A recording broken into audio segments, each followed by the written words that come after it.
Halo semua, selamat datang di channelku bersama dengan saya AMG. Di video kali ini saya akan membahas Poco M3 setelah pemakaian 3 mingguan. Seri M3 menjadi smartphone termurah dari Poco.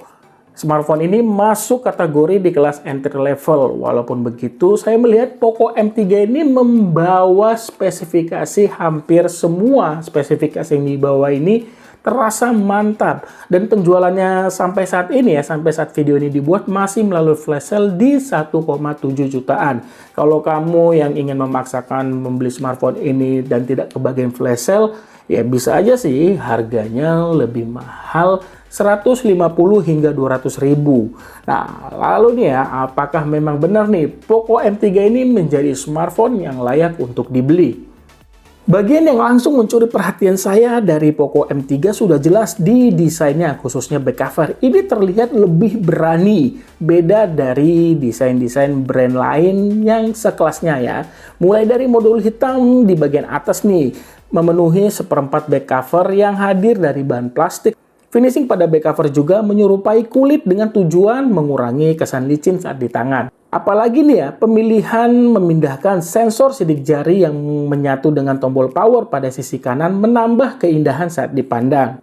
Walaupun modul hitam bisa saya bilang terlihat tipis terbilang tipis, memasangkan soft case yang sudah tersedia pada paket penjualan itu sudah sangat diwajibkan. Ya, alasannya sudah jelas untuk melindungi modul hitam ini dari yang namanya goresan. Menurut saya juga nih bodi Poco M3 masih terbilang tipis loh untuk smartphone yang ditanam kapasitas baterai 6000 mAh. Jadi tuh penggunaan di tangan itu masih terasa nyaman kalau menurut saya. Interface-nya juga saya suka karena terbilang lengkap. Seperti adanya lubang jack audio pada sisi atas, infrared yang bisa saya manfaatkan sebagai pengganti remote, SIM tray-nya yang terdiri dari 3 slot, jadi saya bisa pasang 2 nano SIM card bersama dengan 1 micro SD, lalu port untuk charge serta transfer data sudah menggunakan USB Type-C, dan yang paling keren yaitu sudah dual speaker. Iya, dual speaker, smartphone 1 jutaan, 1,7 jutaan sudah membawa dual speaker, dan Poco M3 menjadi smartphone termurah dengan membawa dual speaker. Saya akui suaranya memang terdengar sangat oke untuk smartphone di kelas entry level, tapi power suara yang keluar tidak terlalu besar. Jadi kualitas suara akan terasa saat mendengarkan musik ataupun menonton film di dalam ruangan dengan catatan juga tidak terlalu ramai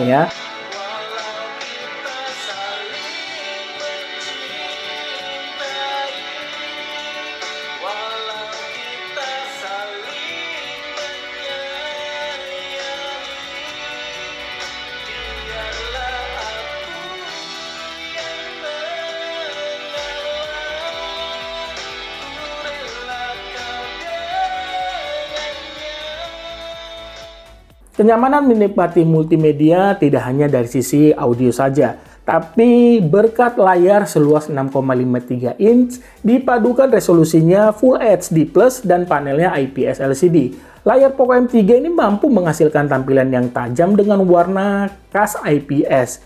Bukan hanya itu saja, layar Poco M3 juga sudah dilindungi Corning Gorilla Glass 3. Lebih bagusnya lagi, dalam paket penjualan layar Poco M3 sudah dipasangkan screen protector.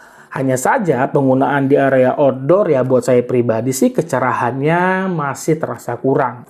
Kekurangan lainnya pada layar yang pernah saya temukan selama menggunakan smartphone ini, saya nggak tahu nih terkadang itu sensor sentuhnya itu tidak merespon. Khususnya saat saya main game Clash Royale, itu di bagian sini, terkadang saya tekan itu kayak nggak merespon Saya nggak tahu masalahnya apa dipengaruhi juga yang namanya screen guard-nya ini jujur kalau buat saya screen guard-nya ini juga nggak licin, terus terkadang agak responnya juga kurang. Saya nggak tahu dan saya juga nggak berani untuk melepas screen guard-nya ini karena saya belum ada penggantinya. Walaupun sudah dipasangkan Corning Gorilla Glass 3, saya nggak mau ngambil resiko dengan membuka screen guard-nya.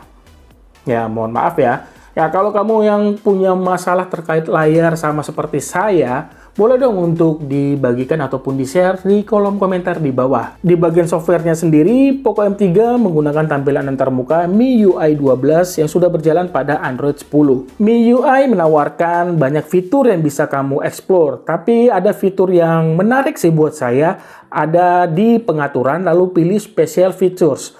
Akan terdapat 3 fitur pilihan. Yang pertama itu Game Turbo. Fitur ini akan mengoptimalkan performa game. Selain itu, saat game dimainkan bisa menampilkan shortcut seperti screen recorder, screenshot, hingga buka aplikasi tanpa harus keluar dari game. Lalu ada juga untuk mematikan jendela notifikasi, hingga ada juga pengaturan. Yang kedua, Video Toolbox. Salah satu manfaatnya sama seperti Game Turbo, mulai dari screen recorder hingga membuka aplikasi tanpa keluar dari video yang sedang ditonton, mulai dari YouTube ataupun dari aplikasi video bawaan smartphone ini. Yang ketiga, Floating Window. Fitur ini hanya berlaku pada notifikasi saja. Misalnya saat lagi buka sosial media, kamu bisa membalas pesan WhatsApp yang masuk tanpa harus keluar dari aplikasi. Nah, urusan performanya, Poco M3 ini mengandalkan Snapdragon 662 dan sudah sangat jelas juga. Poco M3 ini menjadi smartphone termurah dengan chipset Snapdragon 662 dibanding kompetitornya Realme 7i. Performa Poco M3 tidak bisa saya katakan smooth juga. Saat saya buka aplikasi yang sama di waktu yang berbeda tuh terkadang cepat, terkadang lama untuk merespon. Kalau untuk bermain game yang sering saya alami saat main game PES 2021, tiba-tiba game itu bisa berjalan patah-patah. Tapi setelah unit saya mendapatkan update 2 kali, performa menjadi sedikit lebih smooth. Nah, tapi kalau buat kamu yang ingin merasakan sensasi kenyamanan terkait performanya ini agar terasa lebih lancar lagi, ya mau nggak mau beli varian RAM 6GB dengan storage 128GB. Karena setahu saya yang storage 128GB itu menggunakan UFS 2.2. Sementara unit saya ini RAM 4GB, storage-nya itu 64GB dengan menggunakan teknologi UFS 2.1. Sekarang ke bagian kamera. Poco M3 membawa 3 buah kamera belakang dan 1 kamera depan. Sama seperti di video unboxing sebelumnya, ketidakhadiran lensa ultrawide buat saya ini menjadi poin kekurangan smartphone ini. Ya kalau buat saya pribadi ya, saya lebih memilih lensa ultrawide yang lebih berguna daripada lensa makro yang disematkan yang hanya 2 megapiksel saja. Yang nggak kepake, pernah sih memang saya pakai ya, tujuannya untuk menunjukkan hasil dari foto makronya. Ya untuk video review juga sih. Bagian yang saya suka dari kamera ini yaitu mode yang dibawa terbilang lengkap loh untuk smartphone di kelas entry level. Mulai dari menu Pro, naik, slow motion, lalu ada time lapse yang bisa diatur time interval serta durasi perekaman. Ada satu mode foto yang berguna untuk keseharian saya, khususnya di dunia kerja saya, yaitu mode dokumen. Karena melalui mode tersebut bisa menghasilkan foto layaknya hasil sebuah scan. Bahkan, saya lebih suka membuat foto dokumen yaitu menggunakan Poco M3 dibandingkan foto dokumen dari smartphone saya sehari-hari yaitu Huawei P40 Pro. Urusan perekaman video di smartphone ini ya mentoknya di resolusi Full HD saja di 30 frame per second. Tidak ada IIS untuk meredam goncangan ketika merekam. Mengenai kualitas foto ya jujur saya suka. Untuk smartphone di kelas entry level, foto-foto terlihat bagus dengan detail yang terbilang cukup oke. Hasil foto di kondisi cukup cahaya juga tidak mengecewakan. Ya walaupun saya akui detailnya berkurang, bahkan bisa hilang bila di kondisi yang benar-benar remang-remang.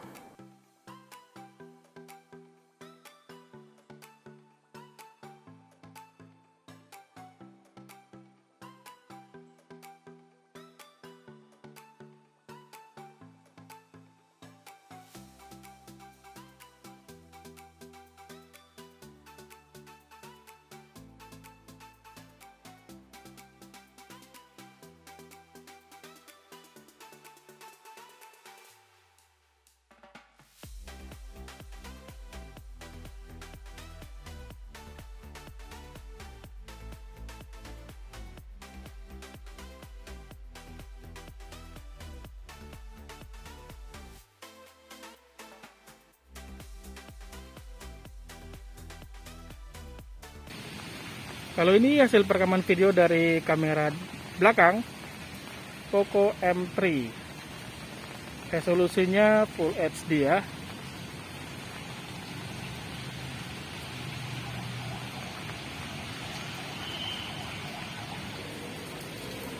Ini hasil perekaman video dari kamera depan Poco M3 ataupun Poco M3.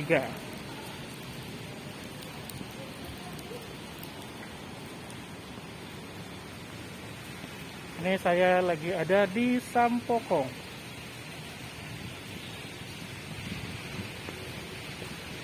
Sekarang ke bagian baterai. Poco M3 membawa kapasitas baterai 6000 mAh. Mengenai daya tahannya, tidak ada yang saya keluhkan sama sekali. Pemakaian saya dengan bermain game di atas 5 jaman ya, 5 jam lebih, Poco M3 mampu menghasilkan screen on time 7 jam 33 menit. Bisa akan lebih lama nih bila penggunaan santai tanpa bermain game. Pengisian daya baterai juga sudah fast charging 18 watt. Mengisi baterai 5 hingga 99% memerlukan waktu 2 jam 38 menit. Info tambahannya, Poco M3 tidak disertakan yang namanya LED notifikasi. Lalu yang kedua, kurang bagus dalam menangkap sinyal Wi-Fi. Ya, ini saya alami di saat saya bermain game Clash Royale dengan menggunakan sinyal Wi-Fi dari rumah ya. Saat bermain, tiba-tiba game ke-restart. Dan itu biasanya kalau terjadi game ke-restart, ya sinyal tiba-tiba hilang, jaringan atau bisa dibilang internet hilang. Atau ya seperti tadi, kalau main dengan menggunakan sinyal Wi-Fi, terus tiba-tiba Wi-Fi-nya mati, otomatis akan berpindah ke seluler data. Ketika sinyal Wi-Fi mati, game pasti akan ke-restart. Itu yang saya alami. Dan itu juga sering saya alami juga di saat bermain game Mobile Legends. Bahkan ya, dari smartphone yang saya punya Redmi 8A ini, sekarang saat ini masih ada, lebih stabil ini sedikit dibandingkan Poco M3. Nah, apakah kalian yang sudah punya smartphone ini mengalami hal yang sama seperti saya? Boleh dong untuk di-share kembali di kolom komentar di bawah. Lalu berikutnya terkait Google Map-nya, tidak ada keluhan sama sekali. Sudah beberapa kali saya coba Google Map-nya, lancar dan tepat. Sekarang masuk kesimpulan. Ya, dari pengalaman saya memang tadi sudah saya sebutkan ya, ada poin-poin kekurangan yang saya temukan. Tapi itu masih bisa diterima dengan poin kelebihan yang ditawarkan di smartphone ini. Bahkan lebih banyak poin kelebihannya dibandingkan poin kekurangannya. Apalagi harga jualnya ini murah banget, 1.799.000 dengan catatan ya kalau kamu bisa beli melalui flash sale, dimana ya flash sale-nya itu cepet banget habisnya, bahkan gak ada semenit itu udah habis. Nah, buat kamu yang ngebet banget untuk beli smartphone ini tapi tidak kebagian flash sale, yang artinya kamu ngebet pengen beli smartphone ini di toko offline. Untuk saat ini ya, di mana harganya itu lebih mahal 150.000 hingga 200.000. Apakah memang layak untuk dibeli bila di toko offline? Jangan. Kalau buat saya pribadi, mendingan kamu lirik saudaranya Redmi 9 ataupun Redmi Note 9. Ya, walaupun untuk Redmi Note 9, kamu harus menambahkan budget sedikit lagi ya. Nambah sedikit ya, kisaran 50 hingga 100 ribu lah. Tapi dengan membeli salah satu dari smartphone itu, kamu akan mendapatkan performa yang lebih unggul. Dan daya tahan baterainya memang kalah dari Poco M3, tapi masih bisa diandalkan. Terus ada lensa ultra wide. Untuk Redmi Note 9 kamu akan mendapatkan kamera depan resolusinya 13 megapiksel, sudah USB Type-C dan fast charging 18 watt ya. Itu loh saran saya. Ya, kalau kamu punya pendapat lain boleh dong untuk dibagikan ataupun di-share di kolom komentar di bawah. Itu saja yang bisa saya bagikan di video ini. Terima kasih banyak sudah menonton dan mohon maaf nih bila ada kekurangan di video ini. Punya kritik saran jangan ragu untuk menulisnya di kolom komentar di bawah. Sampai ketemu di video saya selanjutnya. Akhir kata saya pamit. Bye.